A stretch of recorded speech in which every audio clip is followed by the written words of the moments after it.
එතකොට ඒ අයිලන්ඩ් එකට මේ දැන් අන්ඩර් ගවර්න්මන්ට් එකෙන් ප්‍රොපෝසල් එකක් දැන් කරනවා ඉන්ටර්නැෂනල් ක්‍රිකට් ස්ටේඩියම් එක.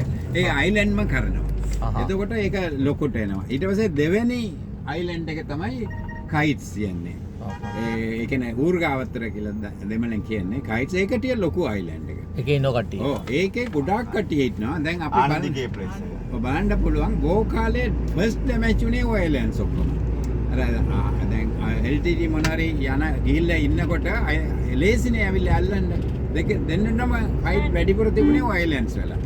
එතකොට අර කයිට්ස් ඌර්ගාවතර කියලා අයිලන්ඩ් එකේ සෑහෙන 500ක් වගේ ෆැමිලිස් තිබුණා හිටියා. ඒගොල්ලෝ අපිට බලන්න පුළුවන් ඩැමේජ් වුණා ෆුලි ඒක. ඒගොල්ලෝ සම්පූර්ණයෙන්ම අයින් වුණා. ඊට පස්සේ තියන්නේ පුංගුඩු දීව කියලා අයිලන්ඩ් එක. ඒක 300 වගේ නේද? ඔව් මේක බ්‍රිජ් එක තමයි පන්න පාලම් කියලා කියන්නේ. මේක ලොකු බ්‍රිජ් එක. මේක හරිම ඩේන්ජරස් බ්‍රිජ් එක ගෝ කාලේ. දැන් LTTත් මේ ගමනක් යනකොට උඩින් ආවොත් කොහොමදත් දැන් ආයි බේරෙන්න නැහැනේ පෙනෙනවානේ. එතකොට ওই බ්‍රිජ් එක හැම වෙලාවම බ්‍රේක් කරනවා. අමදාවෙන් හරි LTTෙන් හරි පුපුරලා දානවා. එතකොට කවුරුත් එයාට මෙයාට යන්න බෑ. මේක බෝට්ටු වලත් යන්න බෑනේ මේ පැත්තේ.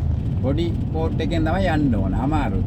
ඒ හින්දා මේ බ්‍රිජ් එක හරිම ෆේමස්, හරිම දිගයි. ඊට පස්සේ මණ්ඩදීව Mandalay was there were a lot of families.